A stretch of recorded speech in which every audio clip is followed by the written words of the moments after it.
Chapter 9, Sign of the Beaver, page 39. A few mornings later, at the end of the lesson, Matt delayed Etienne. "How did you kill that rabbit?" he asked, pointing to the offering Etienne had thrown on the table. "There's no bullet hole in it." "Indian not use bullet for rabbit," Etienne answered scornfully. "Then how? There's no hole at all." For a moment it seemed that Etienne would not bother to answer. Then the Indian shrugged. "Etienne show," he said. "Come." Matt was dumbfounded. It was the first sign the Indian had given of what exactly? He had not sounded friendly, but there was not time to puzzle this out right now. Etienne was walking across the clearing, and he was apparently expected Matt to follow. Pleased and curious, Matt hobbled after him, grateful that he no longer needed the crutch. At the edge of the clearing, the Indian stopped and searched the ground. Presently, he scooped down under a black spruce tree, poked it into the dirt, and jerked up a long, snake-like root. He drew from the leather pouch at his belt a curious sort of knife. The blade curved into a hook.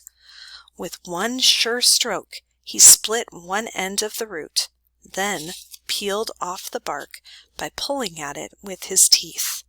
He separated the whole length into two strands, which he spliced together by rolling them against his bare thigh. Next, he searched about in the bushes till he found two forked saplings about 3 feet apart.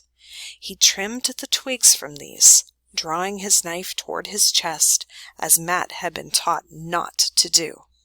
Then he cut a stout branch and rested it lightly across the forks of his saplings.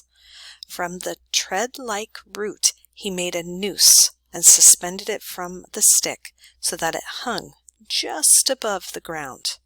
He worked without speaking, and it seemed to Matt that all this took him no time at all. "Rabbit run into trap," he said finally. "Pull stick into bush so white boy can kill."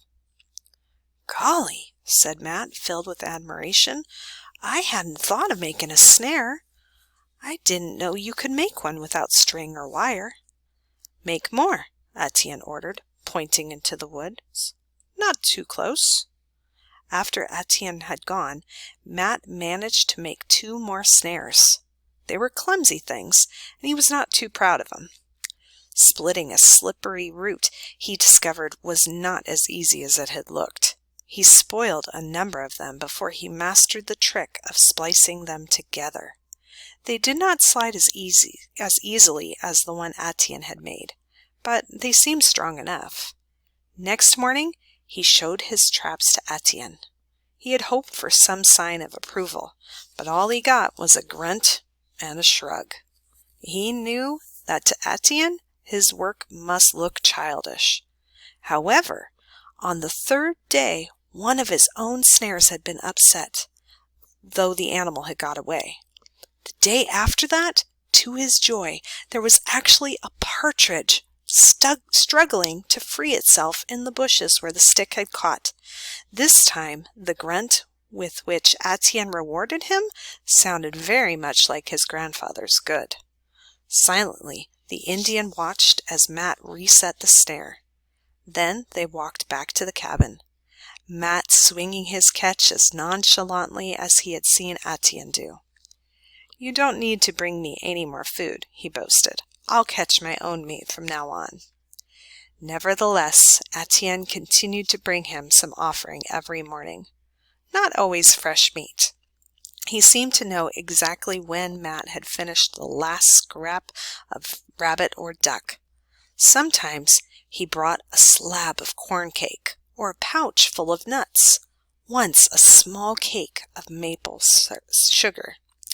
Plainly, he felt bound to keep the term of his grandfather's treaty.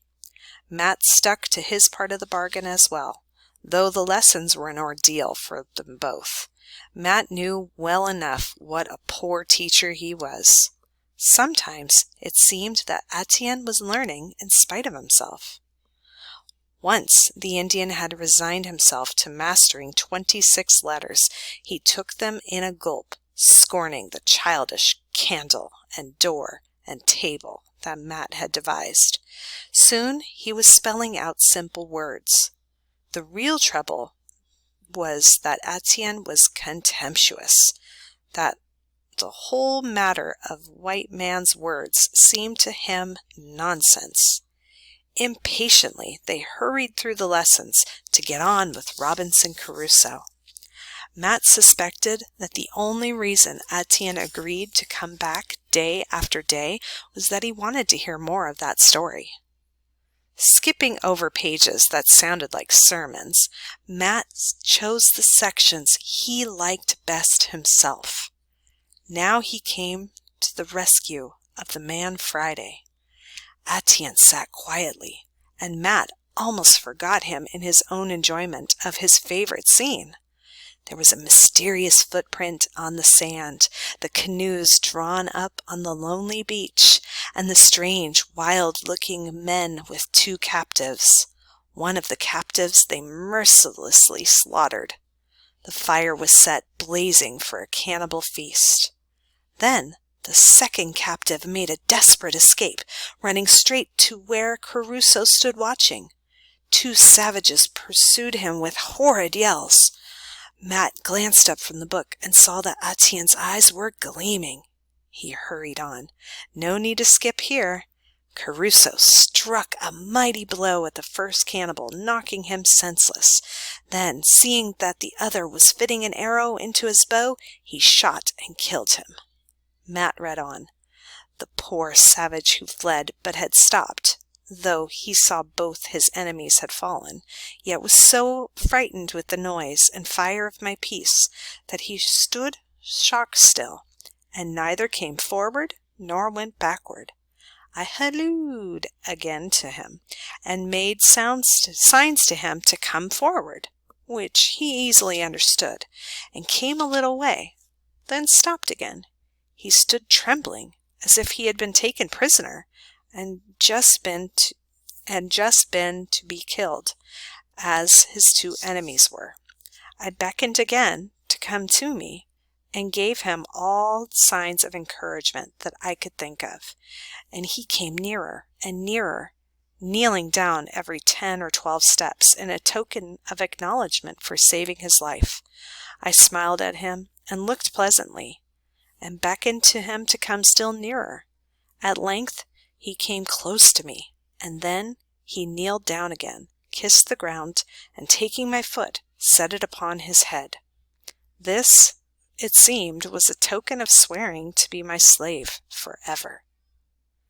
Etienne sprang to his feet, a thundercloud wiping out all pleasure from his face. "Da!" he shouted. "Not so!" Matt stopped, bewildered. "Him never do that." "Never do what?" "Never kneel down to white man." But Crusoe had saved his life. "Not kneel down," Etienne repeated fiercely. "Not be slave. Better die." Matt opened his mouth to protest, but Etienne gave him no chance. In 3 steps he was out of the cabin. Now he'll never come back, Matt thought. He sat, slowly turning over the pages. He had never questioned that story. Like Robinson Crusoe, he had thought it natural and right that the wild man should be the white man's slave. Was there perhaps another possibility? The thought was new and troubling.